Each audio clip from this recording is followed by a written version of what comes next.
આજે મારે એક ગંભીર વિષય ઉપર વાત કરવી છે.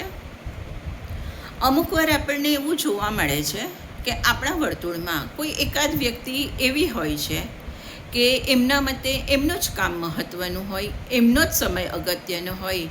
વર્તુળમાં બીજી વ્યક્તિઓનું કામ અટકતું હોય, બીજી વ્યક્તિઓનો સમય વેડફાતો હોય તો એ વ્યક્તિને કોઈ જ ફરક નથી પડતો કે કોઈ પણ જાતનો અફસોસ પણ નથી થતો.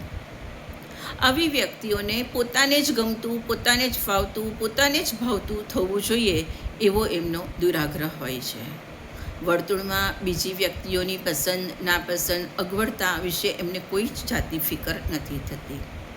વળી આવી વ્યક્તિઓને સતત પ્રશંસા જોઈતી હોય છે અને તેઓ પોતાના સ્વ અર્થમાં એટલી બધી રચીપચી હોય છે કે સામેવાળી વ્યક્તિઓ પ્રત્યે એમને કોઈ જ જાતની સહાનુભૂતિ પણ નથી રહેતી. આવી વ્યક્તિઓ નાર્સિસ્ટ છે કે નહીં એ તો ડૉક્ટરનો વિષય છે અને સારવારની જરૂર છે કે નહીં એ તો ડૉક્ટર જ નક્કી કરી શકે. પરંતુ હા, આવી વ્યક્તિઓ સાથે જીવવું સામેવાળી વ્યક્તિઓ માટે ખૂબ જ ડોહલું થઈ જતું હોય છે.